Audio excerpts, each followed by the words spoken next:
இந்த டிராக்டரை விற்கிறவன் கோடீஸ்வரனாக இருக்கான், அந்த ரசாயன உரங்களை விற்கிறவன் கோடீஸ்வரனாக இருக்கான், விதையை விற்கிறவன் கோடீஸ்வரனாக இருக்கான், பூச்சிக்கொல்லி விற்கிறவன் கோடீஸ்வரனாக இருக்கான், இந்த பூச்சிக்கொல்லியை தெளிக்கிற அந்த ஸ்ப்ரேயர் விற்கிறவன் கோடீஸ்வரனாக இருக்கிறான், இவளையும் வாரிட்டு வர்ற லாரி விற்கிறவன் கோடீஸ்வரனாக இருக்கான், லாரி ஊற்றுற டீசல் விற்கிறவன் கோடீஸ்வரனாக இருக்கான், அதில் மேலே போட்டு மூடிட்டு வர்றானே அந்த தார்பாய் விற்கிறவன் கோடீஸ்வரனாக இருக்கான், அந்த பம்பு செட்டு கட்டுறதுல சிமெண்ட் விற்கிறவன் கோடீஸ்வரனாக இருக்கான், கல் விற்கிறவன் கோடீஸ்வரனாக இருக்கான், மணலை விற்கிறவன் கோடீஸ்வரனாக இருக்கிறான், அதில் அந்த பைப்பை நட்டு விளக்கு போடுறானே அவன் கோடீஸ்வரனாக இருக்கான், வயரை இழுத்துட்டு வரவன் கோடீஸ்வரனாக இருக்கான்.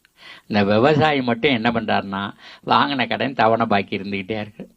இவர் நினைக்கிறாரு நம்ம பட்ட கஷ்டமெல்லாம் போதும், நம்ம பிள்ளை இந்த கஷ்டப்பட வேண்டாம், எங்கேயாவது போய் எப்படியாவது பொழைச்சிக்கிட்டோம். இப்படி போனாதான் முன்னேற்றங்கிறது எவன் மண்டையிலையும் தெரியவில்லை. அதனால எப்படியாவது பொழைச்சிட்டோம், ஊரில் இருக்கக்கூடாது பிள்ளைகள் முடிவு பண்ணி